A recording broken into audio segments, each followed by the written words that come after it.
সম্মানিত মুসল্লিয়ান ইকরাম, এভাবে অনেকের মধ্যে দেখা যাবে যে এখন যে আইনটা আছে মারাত্মক আইন, এটা হলো পরস্পর যদি বোঝাপড়ার মাধ্যমে কেউ অবস্থান করে তা নাকি জিনা ব্যভিচার হবে না। এটা কত বড় প্রকৃতি বিরোধী কথা। এই আইন কখন করা হলো? এই আইন কি জনগণের থেকে, এই আইনের পক্ষ থেকে কথা হয়েছিল?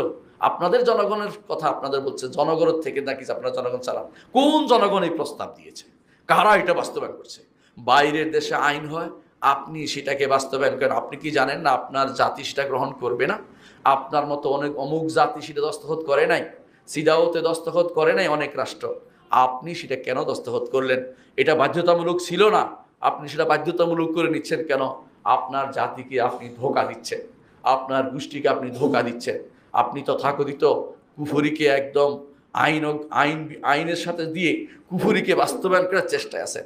আল্লাহ উপর ঈমান যদি আপনার থাকতো, যদি সংবিধানের প্রথম মূলনীতি হইতো আল্লাহর উপর ঈমান, মুহাম্মদুর রাসূলুল্লাহ সাল্লাল্লাহু আলাইহি ওয়াসাল্লামের আদর্শ এবং কোরআন এবং হাদিস থেকে নেহা বিধান দিয়ে চালাবো, আপনি কেউ এ কথা বলতে পারতো না। প্রত্যেকে শয়তানগুলো ঘরে ঢুকে যেত। আপনি শয়তানকে ভালো করে আশ্রয় দিচ্ছেন।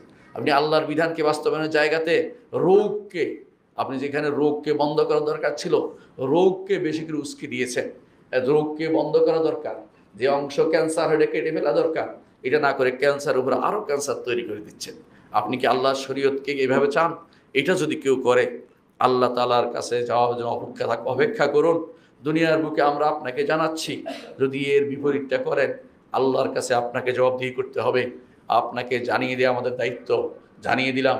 এরপরে কি হবে সেটা আপনি বুঝবেন।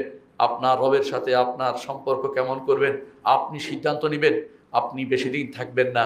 আপনার পরে, কবরের পরে যে জীবন কোনোদিন শেষ হবে না, সেই জীবনের জন্য আপনার আমার সবারই দায়িত্ব সেটার জন্য প্রস্তুতি নেওয়া।